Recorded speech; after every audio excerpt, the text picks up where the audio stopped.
Of all the questions in the filmmaking world, the one that's both the most fun, but also the most frustrating to answer is what camera should I buy for documentary filmmaking? Like, should I spend the extra money on an FX6, or is it better to save some cash and start out with an FX3 or an FX30? Or do I need a massive rig like an FX9 if I want to be a professional? Or maybe, what do you think about the Panasonic GH series or the Blackmagic Pocket Cinema cameras? Well, what if I told you that maybe the right answer to these questions is none of them? The number of choices there are when it comes to spending money on a camera is getting out of control, and for a lot of us, it's one of the biggest investments we're going to make in our filmmaking careers, especially early on. There's always a new upgrade just around the corner that promises to be the best camera ever made and sort of makes you feel like you won't be able to make good work if you don't own one. And before you think I'm making another one of those why gear doesn't matter videos, I'm not, because gear definitely does matter, and pretending it doesn't is just bad advice. But odds are you might be thinking about this decision all wrong, and there's a good chance that the best cinema camera for you is sitting right under your nose, and you can probably get it for a lot cheaper than you might think. So in this video, I'm going to break down how I approach looking for new cameras, how to get more for your money,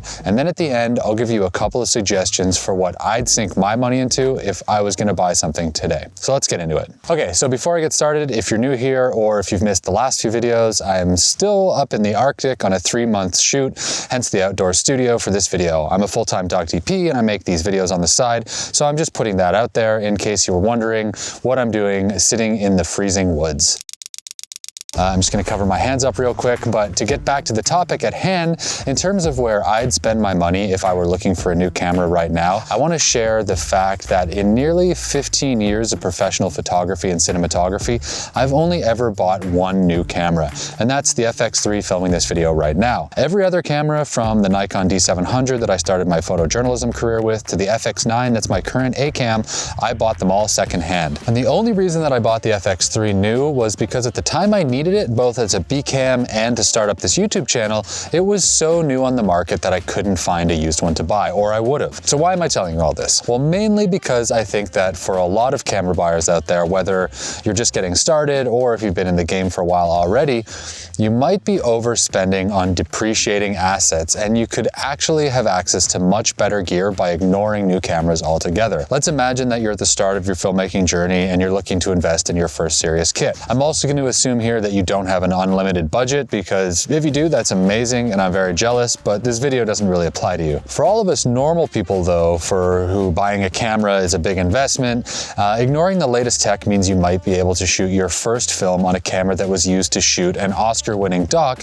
rather than an entry-level mirrorless that you'll grow out of in a couple of years. Let me give you an example. Have you ever seen the National Geographic show Trafficked? Well, if you haven't, I can tell you that it's an amazingly well-shot show, largely thanks to the DP Fred Menu, who's a veteran in the business and who's shot for classic doc shows like Anthony Bourdain's No Reservations and a ton of other great stuff. I've had the pleasure of working with Fred twice personally, including on Trafficked, and once before on a Netflix show called The Business of Drugs, and trust me, he's as good as they get. And if you need any more proof of the quality of the show, this year it was nominated for 9 Emmy Awards, so it's not like this is some obscure show that no one's ever seen. The show's been running for 3 seasons and it's one of Nat Geo's flagship series, and so it's fair to assume that they could shoot with pretty much any camera system they wanted. So what do you think they went for? A Red? An Alexa Mini? No. All right then, well, surely something cutting edge and at the top of the market when it comes to dual native ISOs, full frame sensors, blazing fast autofocus, and the most modern color science there is, right? Also no. Okay, well, at least it was made within the last 10 years though, right? Sorry, also no. They're using a Sony f5, a camera that was first released all the way back in 2012, and that you had to buy a huge extension unit for just to be able to shoot in 4K, because as it ships, it can only do 1080 HD natively. It doesn't have a full frame sensor, the low light performance is mediocre at best, it weighs a ton, and right now you can get one on eBay for just $1,800, which is $300 less than the A7C Mark II is going to cost. And I dare anybody out there to watch an episode of Trafficked and tell me it doesn't look amazing, or that it would have been better if only they'd used a newer camera. Now, obviously there's more that goes into shooting a show like that than just the camera body, and the fact that for the episode I shot on, we used nice lenses and took our time to set up motivated lighting, all that stuff makes a huge difference. So it's not like I'm saying you can just grab an F5 off eBay and expect to get identical results. Decades, if not even a century of combined experience went into making that show look amazing, but what didn't play a factor at all was insisting on using brand new cameras. Now, if you're still not convinced, right now I'm shooting a big name survival Marvel show that I can't talk about for legal reasons that's streaming on both Amazon and Netflix, and we're using FS7 Mark I's, which were released in 2014. And we have a budget of about $1 million an episode, so it's not like we can't afford something different. Now, is the FS7 Mark I the greatest camera ever? No, it's almost 10 years old. Do I wish it had the variable ND that newer Sonys have? For sure, that would be great. Has the technology advanced since the FS7 was launched almost a decade ago? Yeah, absolutely. But can I really tell a difference in the footage at the end of the day? Honestly, not really. The FS7 is built like a tank, it handles being rained on and snowed on, and I constantly abuse it, and mostly it just keeps on working. And if it didn't, we could just replace it without breaking the bank. I literally just saw a posting on eBay right now for $1,300, and last week there was another FS7 going for even less than that. I even saw a package an hour ago that comes with extra batteries, XQD cards, wooden camera accessories like a top handle, 15mm rails, and like a gold mount adapter. And it's selling for about $2,000, which is still less than an A7C. And this isn't about bashing the A7C because I'm sure it's going to be an awesome camera. Pretty much all cameras are solid these days beyond a certain price point. If you were doing YouTube talking head videos, or if you needed something you could toss in a backpack for casual shoots, the A7C might even be a better choice than a rigged out cinema package that's big and heavy. But if I wanted to shoot a serious doc or some long form verite film following characters over time with great audio and the ability to use classic cinema lenses, I would personally pick the FS7 every time, even if it's a decade older. So what does that mean for you? Well, hopefully it's a motivator to get on eBay or Facebook Marketplace and start hunting around for great deals on quote unquote obsolete gear. After a quick scan on eBay this morning while researching for this video, I found all sorts of insane pricing on things like C300s, FS7s, F5s, FS5s, and all sorts of other stuff that's capable of delivering a Netflix quality show or film, and every single option is available for less than the price of Sony's current entry-level full-frame mirrorless. And just to head this off, since I'm guessing a bunch of people right now are saying, but what about runtimes? I have literally never witnessed a camera dying because of being used for too many shooting hours. I know that everyone likes to advertise how low this number is when they sell their stuff, but for me, it's pretty much a non-issue. I mean, okay, if a camera ran for 10,000 hours or something, maybe give it a pass, but it's so rare for a camera to die from overuse that I personally don't think it's even worth thinking about. Water damage or dropping it will kill it fast, but runtime? Not likely, except in extreme cases, at least in my experience anyways. Hey guys, Future Luke here. I just wanted to jump in for a second while we're talking about getting the best value out of our filmmaking investments to tell you about the best deal I've ever found when it comes to royalty-free music for your projects, and that's the sponsor of today's video, Audio. I don't really accept many sponsorship offers on this channel, mainly because I don't want to promote things that I don't personally use and believe in myself. But since I genuinely use Audio as my main source of music, both for this channel and for my personal projects, it's something that I'm actually happy to recommend to you.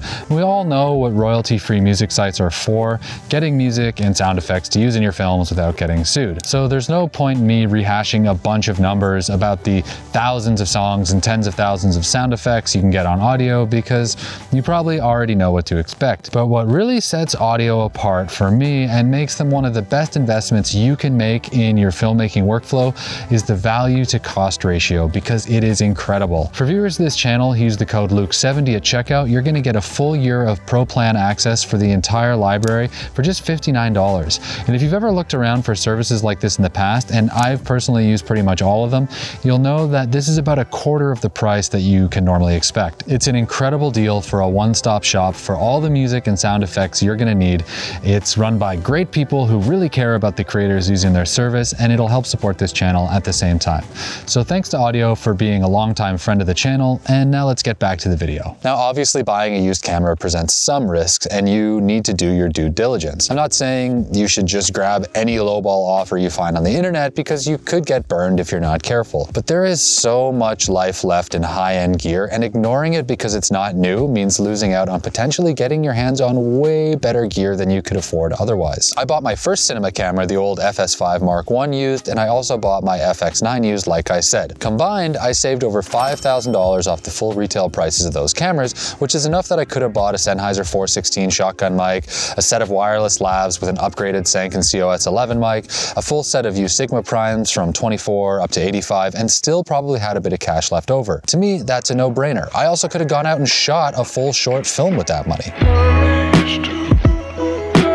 So what would I be looking for if I was shopping around for deals right now? Well, that sort of depends on what stage of your career you're at. I'm just going to use Sony as a reference point here because it's what I'm most familiar with and because they're probably the current market leaders in dock anyways. But if you were just starting out, I'd say an FS7 Mark II package could be great. The Mark II comes with a variable ND, which I think is worth the extra money over the Mark I. And I just saw one on eBay that comes with memory cards, batteries, a 24-105 lens, a 7mm fisheye lens, an extension arm to use as a shoulder rig, and multiple adapters to get other brands of lenses on it for $2,250. I've used pretty much exactly this package to film 4K shows for Netflix, Showtime, and National Geographic, and if I were just starting out today, I'd be insanely excited to have something like this in my kit rather than the DSLR I started with. Or go even cheaper and get an FS5 Mark II for like $1,600 or $1,700. I don't want to sound too harsh here, but if you can't film a beautiful documentary with an FS7 or an FS5, you're not going to be able to do it with an FX6 or an Alexa LF for that matter. Over time, you can invest in a good monitor, pro audio setup, a solid tripod, and a few more lenses, and then when you eventually start making better money with your filmmaking, you can upgrade to an FX6 or FX9 or whatever exists then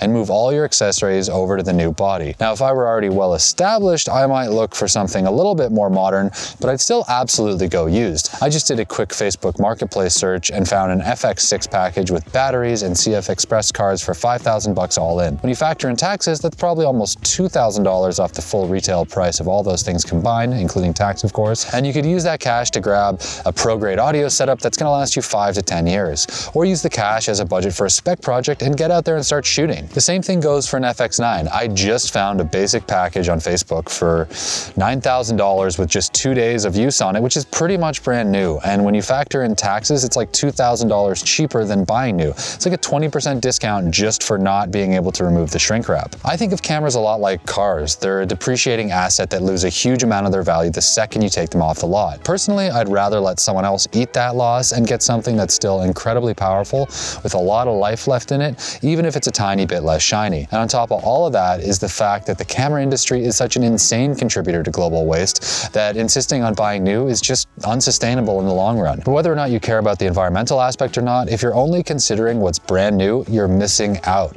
Because no matter what stage of your career you're at, you could be getting better cameras for less money and spending the savings on actually going out and shooting a project or upgrading the things that matter like audio or monitors or tripods. So there we go, my take on why I never buy new gear if I can help it, and hopefully it got you to think twice about hitting that buy button before seeing what deals are out there just waiting to be scooped up. You might just find that you can afford a lot more camera than you thought. See ya.